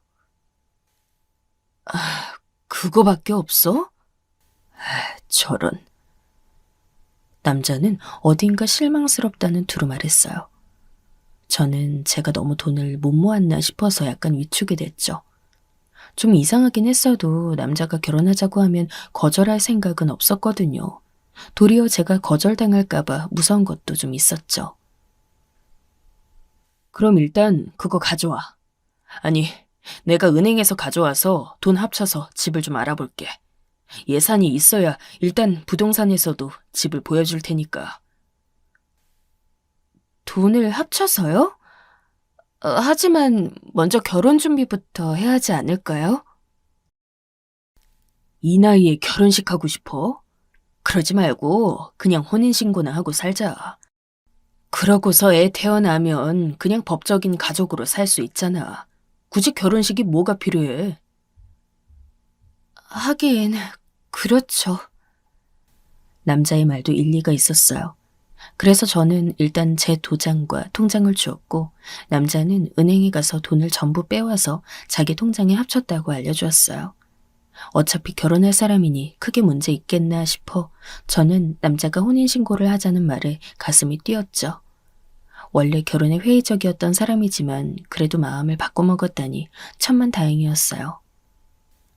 그러고서 남자는 집을 보러 다닌다면서 거의 한 달간 혼자 밖으로 나돌았죠. 다녀와서는 저한테 이런저런 집 얘기도 해주어서 저는 아무런 의심도 하지 않았어요. 혼인신고만 하면 완전한 가정을 이루는 거니 작아도 저희 집에 들어가서 살 기대에 가득 차 있었어요. 하지만 불과 한 달 하고 보름 뒤에 남자는 동거하던 집에서 사라져버렸죠. 저는 그날 밤에 남자가 들어오지 않는다고 해서 오늘은 술을 많이 마시나 보다 생각했어요. 가끔 그런 일이 있었거든요. 그런데 아침이 되어도 들어오지 않았고 연락도 되지 않았어요. 저는 이상한 생각이 들어서 남자의 직장에 연락해 보았는데 청천벽력 같은 소리를 들었죠. 며칠 전에 그만뒀단 얘기였어요. 채소 배달을 하곤 했는데 고용되어 있던 채소 가게에서 일을 그만뒀다는 것이었죠. 그때 이미 중년도 넘은 나이였기에 거기서 모든 돈을 잃게 되면 저는 다시 재기할 도리가 없는 노릇이었죠. 하지만 남자는 정말 돈을 전부 가지고 떠나버린 상태였고 제가 뭘 어찌할 수가 없었어요. 경찰에도 달려가 호소해 보았지만 그런 식으로 돈을 가로채서 사라진 사기꾼을 잡을 수 있는 방법은 거의 없다더군요. 저는 거의 정신 나간 채로 몇 달을 살았어요. 정신이 너무 없어서 어떻게 시간이 흘렀는지도 잘 모르겠어요. 하지만 제가 사기당했다고 해서 세상이 멈추진 않잖아요. 살아가는 데는 돈이 들고 그 사이 저희 집에는 고지서가 쌓이기 시작했죠. 저는 다시 세상으로 나가 돈을 벌어야 했어요. 그동안 사정을 말하고 정신없이 휴가를 내놓았던 식당에 다시 나가서 일을 하기 시작했죠. 사람한테 배신당하고 상처 입은 몸을 끌고서 일을 하기란 정말 쉬운 일이 아니었어요. 게다가 돈은 정말 처음부터 다시 모아야 하는 상황이잖아요. 아무런 돈 없이 하루 벌어 하루 먹고 사는 일상이 얼마나 불안한지 아마 아시는 분만 아실 거예요. 저는 너무 불안해서 술이 늘어났고 거의 매일 저녁 술을 마셨어요. 예, 부끄럽지만 솔직히 그때 알코올 중독에 빠졌어요. 전 외로움과 피로, 게다가 사람에게 받은 배신으로 인한 상처 때문에 술을 마시지 않을 수가 없었죠. 술을 마시지 않으면 거의 잠에 들 수 없었어요. 아예 잘 수조차 없으니 다음날 나가서 일을 할 수가 없었어요. 그래서 어쩔 수 없이 술을 마셨고 어쩔 수 없이 알코올 중독에 걸렸어요. 그러면서 점차 식당 일에도 불성실해지게 되었죠. 그 전까지는 제 딱한 사정을 봐주시던 식당 사장님도 이제 저를 봐주지 못할 지경에 이르렀어요. 저는 궁지에 몰릴 지경이 되었죠. 얼마나 힘들던지. 이제 돈을 못 번다는 생각에도 별다른 영향이 없을 정도였어요. 힘든 현실을 회피하느라 술로 도피했고 술 때문에 현실이 더 힘들어지는 악순환이었죠. 결국 식당에서도 잘렸고 저는 술에 절어 아무것도 못했어요. 먹고 살 일이 막연했기에 멍하게 생각하다가 나라에서 저같이 불쌍한 사람한테 생활비 보조를 조금 해준다는 걸 생각해냈죠. 기초수급자가 되기엔 충분한 상태였어요. 동사무소에 가서 수급자 신청을 하는 것도 간신히 했을 정도였죠. 동사무소 직원분은 술 냄새에 절여진 저를 보면서도 친절하게 수급자 신청을 안내해줬고 그래서 저는 간신히 그 안내에 따라 신청을 했어요. 제가 수급자 신청을 하고 돌아섰는데 동사무소 직원이 저를 불러서 뭔가 하나를 쥐어주었어요. 이거 여기 지역 유지분이 자원봉사 겸 기부 겸 해서 나눠주시는 쌀이에요. 가져가서 좀 드세요. 아, 감사합니다. 일주일에 한 번은 동에서 반찬 도시락 배달도 나가니까요. 받고 싶으시면 제가 신청자의 이름 써놓을게요. 감사해요. 감사해요. 부탁드립니다. 저는 그 직원분이 참 고마웠어요. 그냥 모른 척하고 보내버려도 그만인데 굳이 저를 불러 세워 도움될 만한 것을 알려주고 신청까지 해준다니 말이죠. 그래서 저는 그날은 작은 쌀봉지를 가지고 와서 오랜만에 밥을 해서 먹었어요. 뱃속으로 술이 아닌 다른 것이 들어가니까 그래도 살 것 같더군요. 어차피 저녁 때는 또 술이 당겨서 소주 한 병을 마시긴 했지만 그래도 밥을 먹은 게 다행이었어요. 조금이라도 덜 취하니 말이죠. 동사무소 직원이 약속했던 대로 일주일 뒤에 반찬 도시락 배달이 왔어요. 일주일에 한 번 그 동의 자치단체 회원들이 모여 만들고 나눠주는 거라고 하더군요.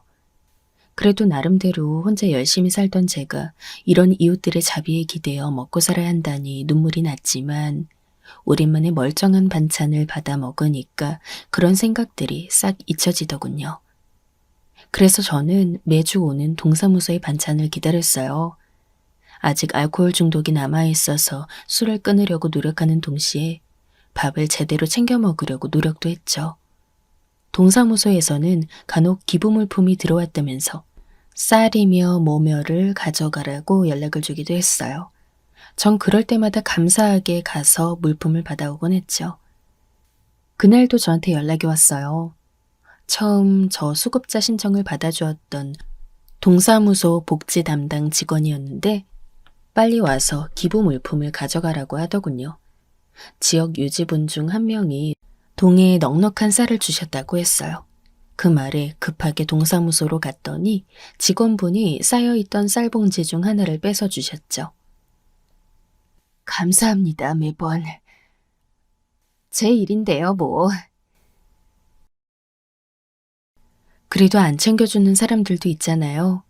정말 참 고마운 사람이라 저는 몇 번이나 허리를 굽혔어요. 직원분이 웃으며 그러더군요. 사실은 이번에 우리 동에 되게 큰 식당 주인분이 어려운 분들 드시라고 쌀을 많이 기부하셨거든요. 그래서 넉넉하게 드릴 수 있었어요. 아, 그렇군요. 고마운 분이구나. 네, 항상 기부품 정말 많이 주시는 분이에요. 덕분에 일이 참 수월하죠. 직원이 웃었고 저도 손 가득 무게를 느끼며 고마움에 웃었어요. 이 덕분에 또 제가 보름에서 한 달간 밥을 먹고 살 수가 있을 거였으니까요. 그런데 그때 2층에 있는 동장실에 왔던 손님이 내려오더군요. 아마 동장이 직접 맞이해야 할 만큼 중요한 손님이었던 모양이에요. 직원이 저한테 살짝 알려줬어요. 아, 저 손님이에요. 저분이 그 식당 주인 아드님이거든요. 점죠. 아, 그러네요.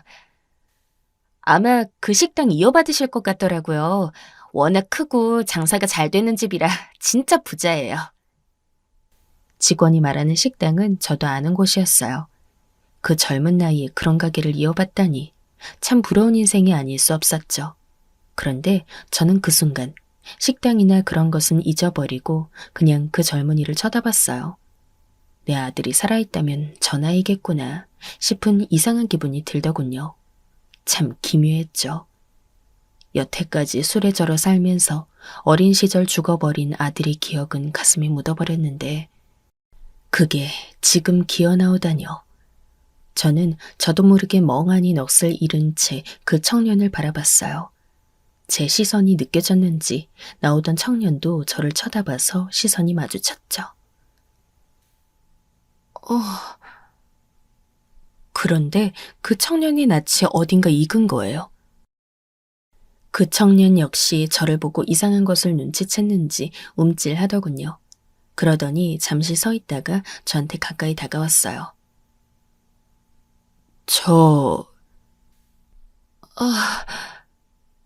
저는 그 순간 그 청년이 누구인지를 눈치챘어요. 청년 역시 알아챈 모양이더군요. 세상에, 아주머니? 청년은 조심스럽게 불렀어요. 그 아주머니라는 호칭이 그 누구도 아닌 오랜 옛날 25년 전 그 옆집 아이가 불렀던 것과 같은 호칭이라는 것을 전 알 수 있었죠.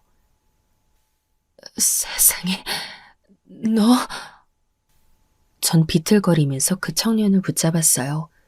그 바람에 쌀이 떨어지고 저는 균형을 잃었지만 청년은 저를 잡아주었죠. 아주머니, 저 그렇게 오랫동안 찾아다녔는데, 아니, 여기에. 저도 그 애도 한참이나 제대로 할 말을 찾지 못한 채 서로를 붙들고 있었어요. 동사무소 직원들이 조심스럽게 다가와 무슨 일이냐고 물어볼 때까지 말이죠.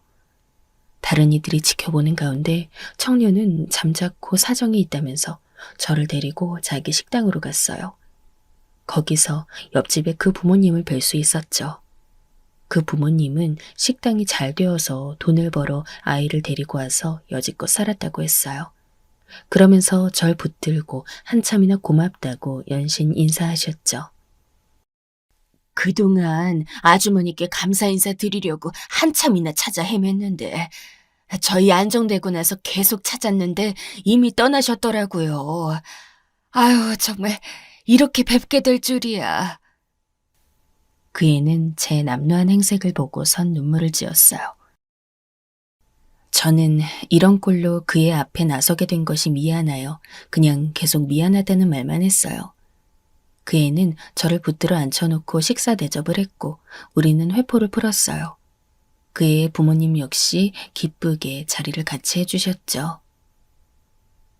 정말 다시 뵙고 싶었어요. 저 어린 시절 어머니와 같은 분이었잖아요. 그 애는 저한테 그렇게 눈물 어린 말을 해주었어요. 저는 그 말만으로도 감동이라 그 애를 얼싸안았죠. 오랜 옛날 제가 후원을 하고 돌봐주던 아이가 이렇게나 커서 만나게 되다니. 그 순간만은 모든 근심 걱정을 잊은 듯 했어요. 그리고 그 애와 그 부모님은 저한테 식당으로 일하러 오라고 하셨죠. 전 부끄러웠지만 그래도 이것이 제가 다시 재기할 수 있는 기회라 생각하고 일을 시작했어요. 그 애는 저한테 분이 넘칠 만큼 많은 월급을 주었고 그 덕분에 다시 사람 고시를 하면서 다시 살고 있죠. 사람이란 행했던 것을 돌려받는 일이 많아요. 여러분도 예전에 쌓은 덕을 다시 받으시기를 간절히 바라면서 여기에서 마치겠습니다.